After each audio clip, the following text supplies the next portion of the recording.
우리가 인생을 살아가다 보면 뜻하지 않는 질병으로 고통을 겪을 때가 있습니다. 그러나 이 질병에 대해서 우리가 알아야 될 것은 먼저 우리 몸이 반응을 하는 것은 하나님께서 우리의 몸과 마음 모든 것을 다 지으셨기 때문에 그것을 통해서 더 큰 것을 막기 위한 하나의 시그널이라는 것입니다. 우리의 몸이 좀 이렇게 찌뿌둥하고 또 이렇게 몸이 힘들 때는 쉬어줘야 되는 거죠. 그래서 우리에게 휴식이 필요하고 또 재충전의 시간들이 꼭 필요한 것입니다. 여러분, 우리 자동차나 기계를 보아도 아무리 좋은 성능을 하였다 할지라도 계속 돌리면 이제 어긋나게 돼 있는 것입니다. 그래서 쉼의 시간, 휴식의 시간, 재충전의 시간들이 필요합니다. 여러분, 때로는 우리가 병원에 그래서 입원을 한다든지 수술을 한다든지 그런 것이 오히려 전화위복이 될 수 있다는 것입니다. 여러분, 무슨 말입니까? 우리가 어떤 질병에 걸렸을 때에 아이고 내가 왜 이런 질병에 걸려야 되나 그렇게 원망하는 것이 아니라 더 큰 질병을 막아주시려고 이렇게 치료하게 하시는구나 깨닫게 해준다는 은혜를 안다면 얼마나 감사하겠습니까? 여러분, 다시 말하면 인생의 모든 삶은 마음가짐, 다시 말하면 우리 마음을 어떻게 다스리냐에 있는 것입니다. 그런데 문제는 세상의 종교들은 이것을 내가 다스린다고 생각합니다. 내가 좋은 마음을 갖고 내가 선행을 베풀고 내가 잘하면 이제 이 마음이 충분히 다스려지지 않겠느냐 생각을 합니다. 여러분, 우리 주위에 이런 명상이랄지 요가랄지 또 요즘 이런 현대의 여러 사이비들 이런 종교를 위장한 그런 명상법들 얼마나 우리를 유혹하고 네가 신이다 이거예요. 너가 모든 걸 다 처리할 수 있다 이렇게 말을 합니다. 여러분, 그러나 구약성경 특별히 잠언에서는 그렇게 말을 하고 있습니다. 잠언 4장 23절에 보면 모든 지킬 만한 것 중에 더욱 네 마음을 지키라. 생명의 근원이 이에서 남이라 말씀하고 있습니다. 우리가 마음을 지켜야 되는데 이 마음을 지키는 것이 나의 능력으로 나의 힘으로 될 수가 없다라는 것입니다. 오늘 사도 바울은 빌립보 성도들을 향하여서 그가 감옥에 갇혀 있지만 빌립보 성도들을 향하여서 오늘 하나님께 아뢰라라는 귀한 메시지로 우리에게 권면하고 있는 것입니다. 오늘 우리 인생 가운데에 아무리 내가 마음을 먹어보고 다짐을 해보고 새로운 의지를 가져보아도 인생의 여러 가지 해결되지 않는 많은 문제들 앞에서 우리가 과연 어떠한 믿음으로 새롭게 무장하여 하나님께 아뢰을 것인가, 오늘 말씀을 통하여서 그 신은혜 받으시길 주의 이름으로 간절히 축원합니다. 그렇다면 우리가 하나님께 아뢰려면 먼저 어떻게 해야 되느냐? 첫 번째로 아무것도 염려하지 말라라고 성경은 말씀하고 있는 것입니다. 오늘 본문 6절 상반절에 보면 아무것도 염려하지 말고라고 말하고 있어요. 여러분, 우리가 인생을 살아갈 때에 정말로 말씀대로 아무것도 염려하지 않을 수 있을까요? 어렵지요. 그러나 오늘 바울은 자기의 믿음의 삶을 돌아보면서 정말로 바울의 모든 것들을 그는 다 내려놓았다고 말합니다. 여러분, 꼭 댁에 돌아가셔서 또는 가정에서 예배 드리시는 분들은 예배가 마치자마자 빌립보서가 4장밖에 되지 않아요?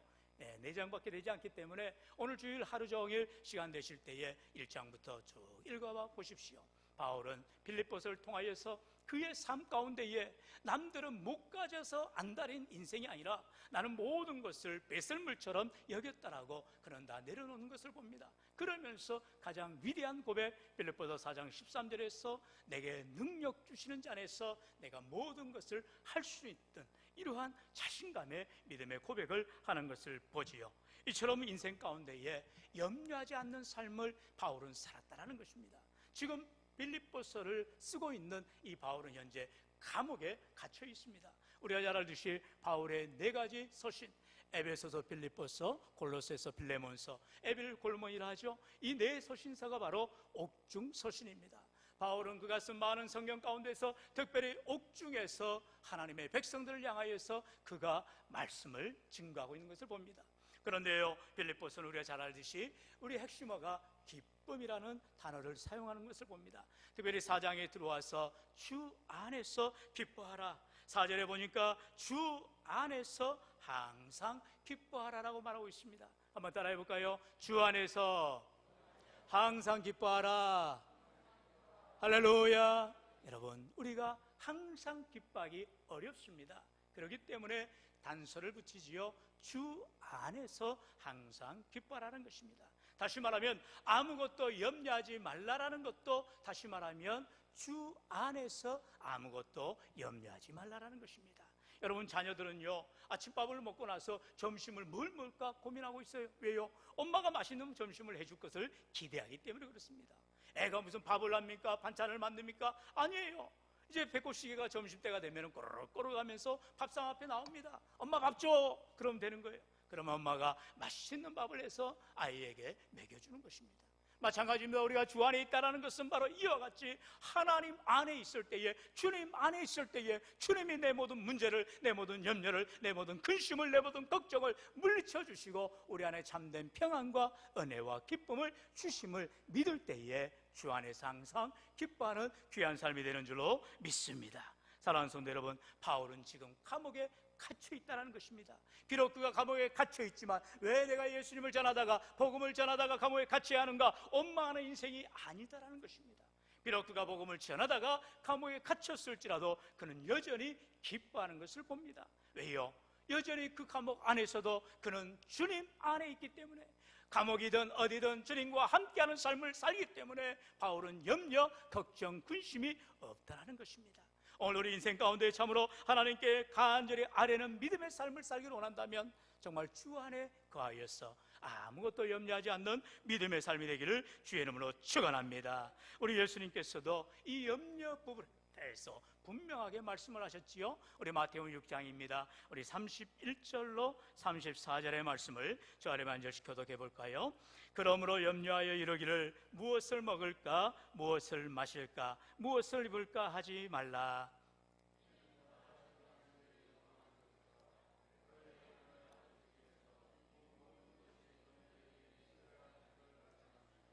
그런즉 너희는 먼저 그의 나라와 그의 의를 구하라. 그리하면 이 모든 것을 너희에게 더하시리라.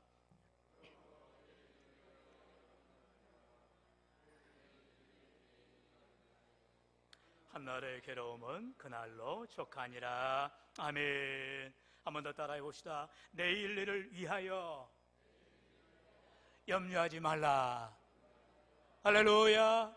여러분, 우리 인생 가운데에 내일 일을 염려한다고 하여서 그 염려가 당장 내일 되었을 때 해결이 되느냐? 그렇지 않다는 것입니다. 여러분, 우리 중국의 고사에 기우란 말이 있잖아요. 기우란 말이 있습니다.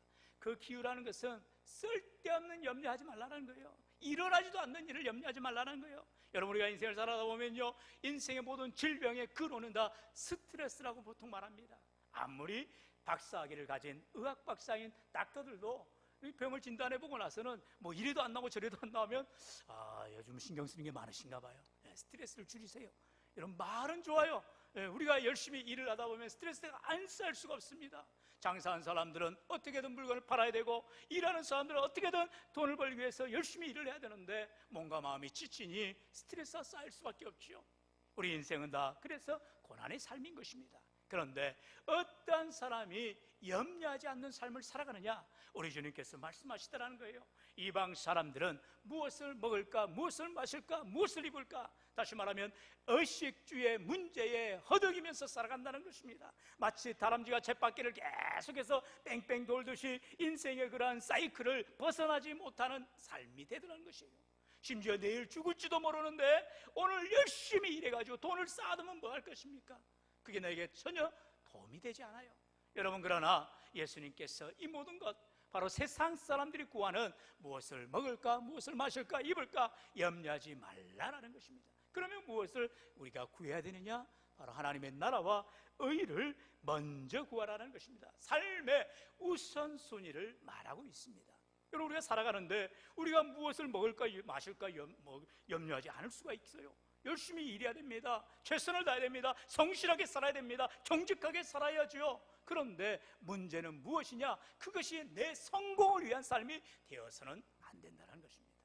여러분, 세상의 모든 서적들, 자기계발서를 보세요. 다 성공하라는 것입니다. 돈을 많이 벌라는 것입니다. 잘 살 수 있다는 것입니다. 그것은 다 뭐예요? 나를 위한 것입니다. 여러분, 이 세상의 모든 삶은 나를 위한 삶으로 귀결되게 돼 있어요. 그러나 신앙생활은 그렇지 않다는 것입니다.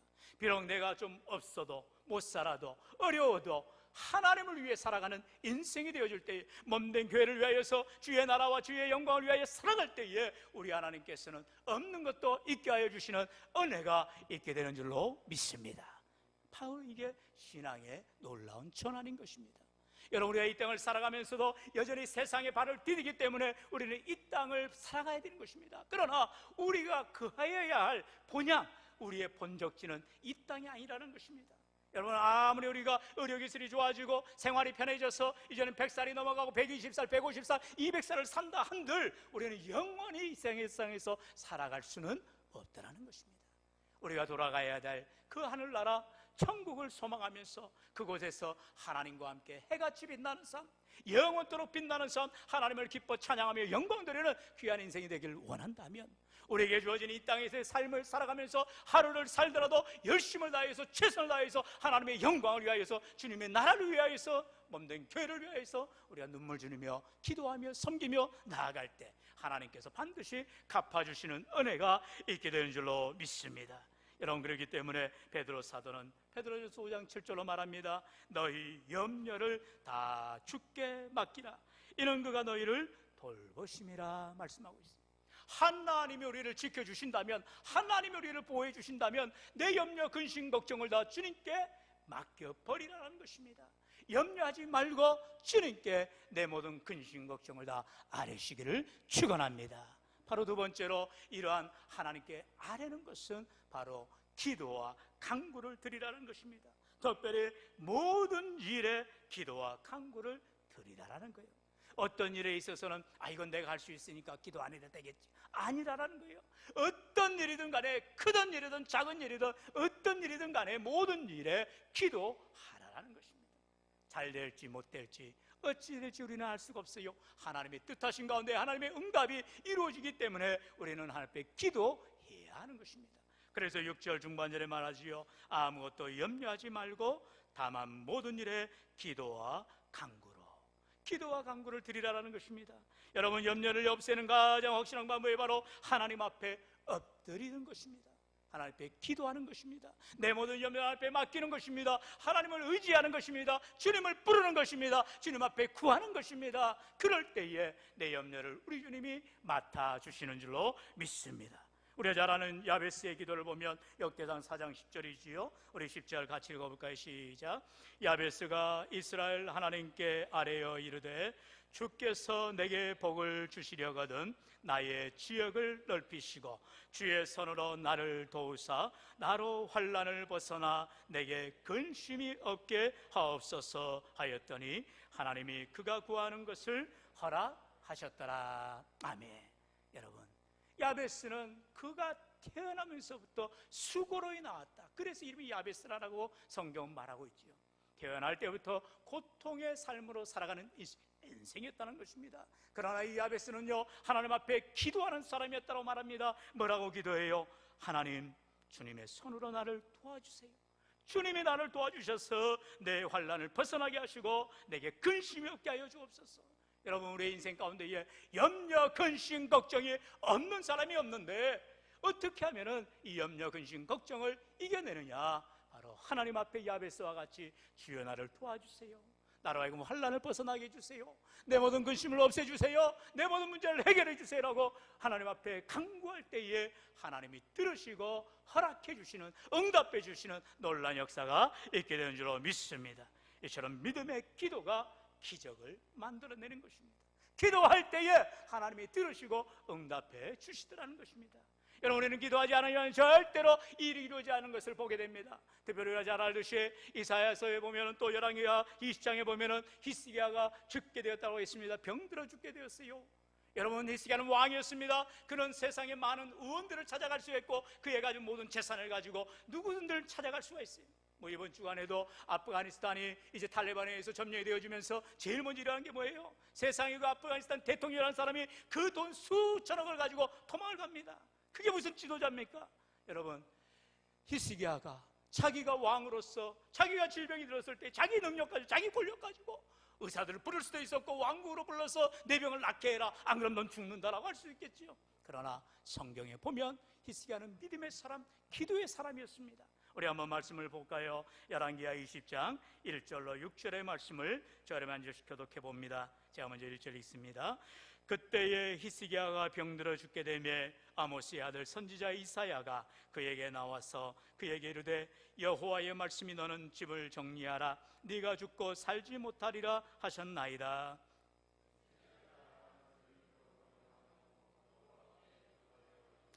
여호와여 구하오니 내가 진실과 전심으로 주 앞에 행하며 주께서 보시기에 선하게 행한 것을 기억하옵소서 하고 히스기야가 심히 통곡하더라.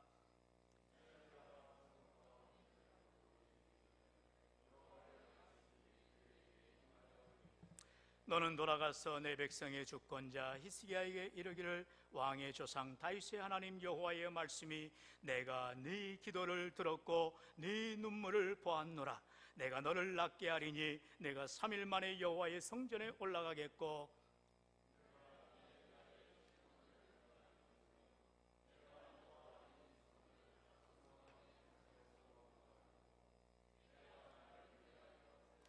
또 내 종 다윗을 위함으로 이 성을 보호하리라 하셨다 하라 하셨나이다.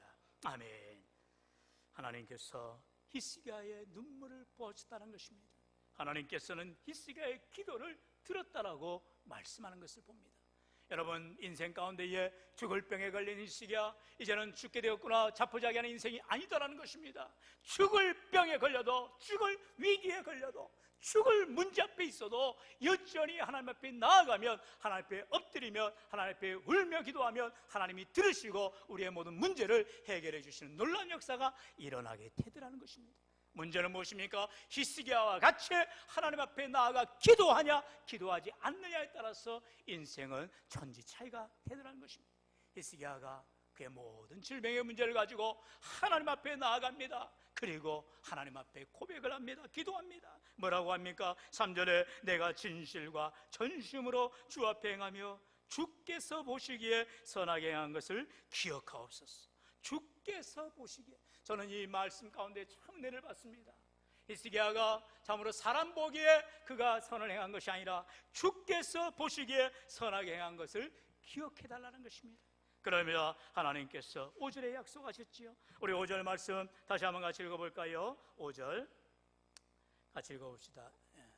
5절요, 시작.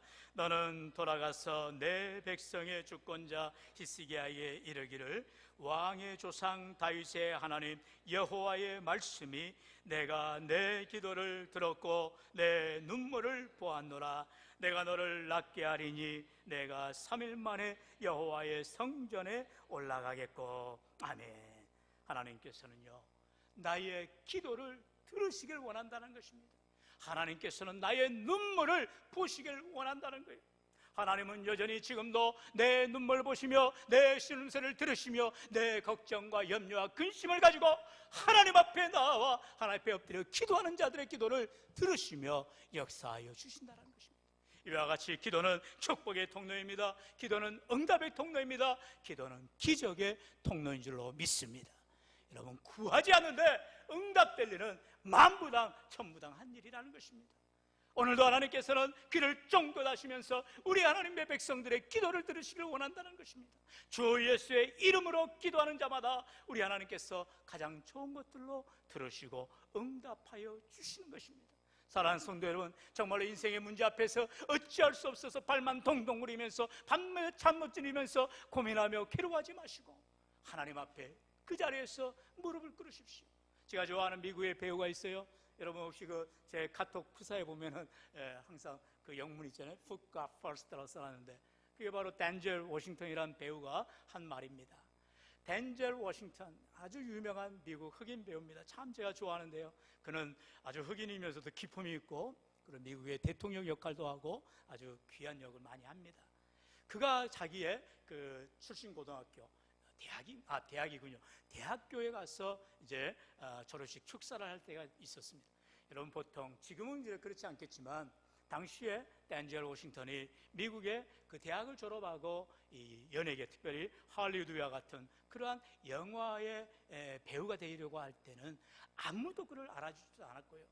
그의 출신이나 성품이나 그의 모든 과정이 전혀 볼품이 없었어요.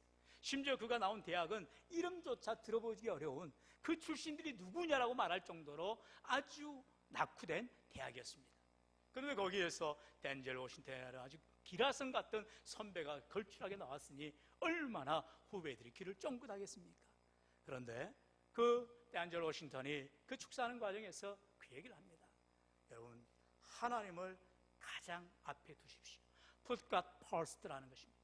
하나님을 가장 앞에 두십시오. 내가 앞이 아니라 하나님을 앞에 두라는 거예요. 우리나라에 세워진 선교단체 가운데 조이 선교회라는 단체가 있다고 제가 말씀드렸죠. 조이 선교회도 참 그 이름의 의미가 큽니다. 조이, J-O-Y잖아요. 그래서 Jesus first, 예수님을 제1로 삼고, 그 다음에 오죠, other second, 다른 사람을 두 번째로 삼고, 마지막 조이의 Y는 you last, 당신은 맨 마지막.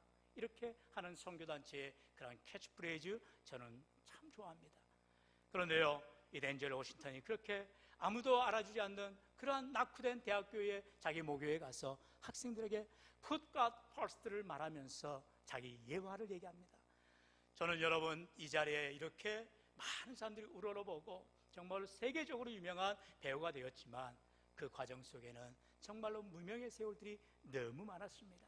그때나 지금이나 저는 변함없이 하는 게 한 가지가 있습니다. 그러자 모두가 다 눈을 쫑긋하고 그 댄젤 워싱턴을 주의 있게 보고 있습니다. 그럼 갑자기 강단에서 내려와서, 지금 제가 할 수는 없습니다만, 신고 있던 신발을 잠깐 벗어가지고 툭 쳐버립니다. 그렇게 하더니 그것을 다시 줍는데 그 표현을 하는 것입니다. 저는 밤에 잠을 자기 전에 침대 안에 제 슬리퍼를 차버립니다. 그렇게 하고 잔다는 거예요. 그리고 아침에 일어나자마자 어떻게 하겠어요? 그 슬리퍼를 찾기 위해서 침대에 무릎을 꿇습니다. 그러면 슬리퍼를 찾는 게 아니라 하나님 앞에 손 모아 기도합니다. 여러분, 댄젤 워싱턴이 그렇게 무명의 배우의 시절을 지나가고 아무도 알아주지 않는 그러한 낙후된 대학을 나왔을지라도 그가 세계적인 배우가 되었던 것은 이와 같이 날마다 하나님 앞에 무릎 꿇어 기도하였다는 것입니다. 그러면서 그 믿음대로 살아가는 인생이 됩니다. 사랑하는 성도 여러분, 오늘 우리 인생 가운데에 정말로 억지로라도 의지적으로라도 우리 하나님 앞에 엎드릴 수 있기를 바랍니다. 왜요? 하나님은 교만한 자를 물리치시지만 겸손한 자를 영화롭게 하여 주신다 말씀하고 있는 것입니다. 오늘 우리 인생 가운데에 참으로 기도할 때에 야고보서 5장 16절 하반절은 말하지요. 의인의 간구는 역사하는 힘이 큼이라. 기도의 사람, 믿음으로 기도할 때 하나님은 역사해 주시는 줄로 믿습니다. 이제 마지막으로 이와 같이 우리가 아무것도 염려하지 말고 오직 모든 일에 기도와 간구하는 인생이 될 때에 하나님께 아뢰는 삶은 세 번째로 가장 중요한 인생의 표지, 바로 감사하는 삶을 살아가라는 것입니다. 감사하라라고 성경은 말하지요. 우리 6절 하반절, 너희 구할 것을 같이 읽어볼까요? 시작. 너희 구할 것을 감사함으로 하나님께 아뢰라. 아멘. 이처럼 사도 바울은 아무것도 염려하지 말고 오직 모든 일에 기도와 간구를 드리는데 조건이 하나 있다는 것입니다. 염려하지 마는 것, 염려하지 않는 것 좋아요. 모든 일에 기도하는 것 좋아요. 그런데 조건이 있다는 것입니다. 바로 하나님께 감사드리라는 것입니다. 감사하는 삶, 그것이 바로 하나님의 응답을 이루는, 하나님의 역사를 이루는, 하나님의 기적을 받는 놀라운 삶이 되더라는 것입니다. 바로 이와 같이 하나님의 감사는 하나님의 명령일 뿐만 아니라 하나님의 믿음의 백성들의 표현이 됐다는 것입니다. 우리 데살로니가전서 5장 18절의 말씀, 범사에 감사하라.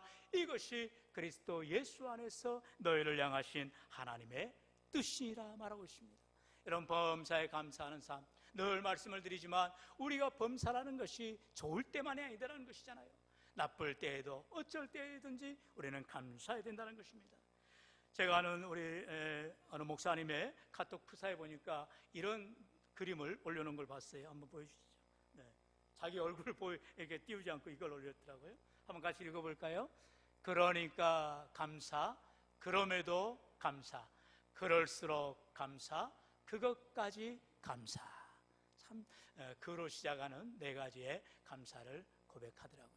여러분, 정말 우리가 감사의 깊이, 그러니까 감사, 좋은 일이 이루어지든 안 이루어지든 그러니까 감사할 수 있어야 되고요. 그럼에도 감사. 어떤 일이 일어나주는 내가 원치 않는 일이 일어날지라도 감사하는 삶. 그럴수록 감사. 더 나를 힘들게 하고 더 나를 괴롭히고 더 나에게 어려움을 줄지라도 감사하는 삶. 무엇보다도 그것까지 감사. 우리는 때때로 내가 생각한 그 한계를 그어버립니다. 내가 여기까지만 감사해야지. 아니라는 것입니다. 그것까지도, 그 이상까지도 감사하라 말하지요. 저는 여기다가 우리 한 가지를 더 고백하고 싶어요. 바로 다니엘서 3장에 나오는 사드락과 메삭과 아벳느고의 감사죠. 그리 아니하실지라도 감사. 할렐루야. 여러분, 사드락과 메삭과 아벳느고, 우리가 너무나 잘 알듯이 믿음의 청년이었습니다. 그들의 믿음은 어떠했습니까? 하나님 외에 어떠한 신들 앞에서도, 어떠한 왕 앞에서, 어떠한 우상 앞에서도 절하지 않겠다는 것입니다. 이제 그것을 한 그를 대적하고 그를 미워하는 정적자들이 그를 넘어뜨리기 위해서 이제 금신상을 세웁니다. 절하라는 것입니다. 그런데도 절을 하지 않아요. 그러자 이제 왕이 어인을 내린 것처럼 느부갓네살 왕 앞에서 그들은 풀무불 속에 던져지게 되더라는 것입니다. 그럴 때에 사드락과 메삭과 아벳느고가 뭐라 말합니까? 하나님이 당연히 이 풀무불 속에서 우리를 건져내실 것이다.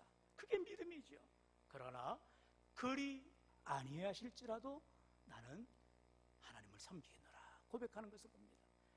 여러분, 우리 초대교회의 귀한 교부의 우리의 삶을 간증을 고백할 수 있죠. 84살의 교부로서 그는 평생 하나님의 복음을 전했던 귀한 크리스토스톰이죠.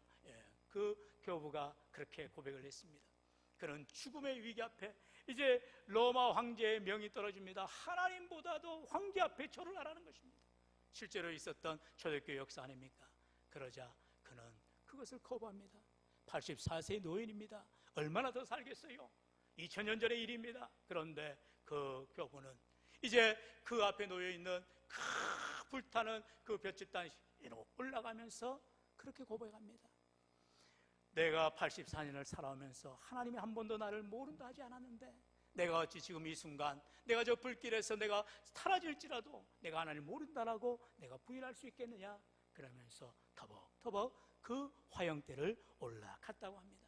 사랑하는 성도 여러분, 우리 신앙에 참으로 귀한 귀감이 되지 않아요? 오늘 우리가 인생을 살아가면서 어떠한 문제 앞에, 어떠한 해결되지 않는 여러 일들 앞에서 우리는 때로는 불신앙의 모습을 고백할 때가 많습니다. 하나님 왜 이러세요? 하나님 내게 이런 어려움을 주세요라고 우리는 원망할 때가 많잖아요. 그러나 여전히 하나님은 우리의 신음소리를 들으시고 우리의 눈물을 보시고 우리의 어려움을, 우리의 근심과 걱정을 다 해결해 주신다 약속하고 있습니다. 바로 평강의 하나님이 우리를 지켜주신다 말하고 있어요. 사랑하는 성도 여러분, 우리 본문 7절 같이 읽어볼까요? 다 같이요. 시작. 그리하면 모든 지각에 뛰어난 하나님의 평강이 그리스도 예수 안에서 너희 마음과 생각을 지키시리라. 아멘. 제가 설교 초두에 잠언 4장 23절의 말씀을 통해서 우리가 인생을 살아감에 있어서 마음을 지켜야 된다라고 말했습니다. 그러면 이 마음을 지키는 것은 바로 무엇이냐? 오늘 필립보서 4장 7절은 답을 말합니다. 바로 하나님의 평강이 우리의 마음을 지켜주신다는 것입니다. 내가 아무리 내가 마음을 먹고 내 마음을 잘 지켜보려 하고 아무리 애를 써도 우리는 불안할 수밖에 없고 염려와 근심과 걱정 가운데 살아갈 수밖에 없어요. 그러나 주님 안에 있을 때에 하나님의 평강이 내게 찾아와 나로 하여금 위로하여 주시고 우리의 마음을 지켜주시고 우리의 생각을 지켜주시며 믿음으로 살아갈 힘과 은혜를 주실 줄로 믿습니다. 이제 나같이 요한복음 14장 21절 우리 주님의 말씀 한번 같이 읽고 마칩니다. 시작. 평안을 너희에게 끼치노니 곧 나의 평안을 너희에게 주노라. 내가 너희에게 주는 것은 세상이 주는 것과 같지 아니하니라. 너희는 마음에 근심하지도 말고 두려워하지도 말라. 아멘. 우리 주님의 평강이, 하나님의 평강이 내 마음을 다스릴 때에 우리는 근심하지도 두려워하지도 않는 참된 은혜의 삶, 놀라운 믿음의 삶을 살아가 하나님의 영광을 돌리는 모든 인생들 되시기를 주 예수로 간절히 축원합니다.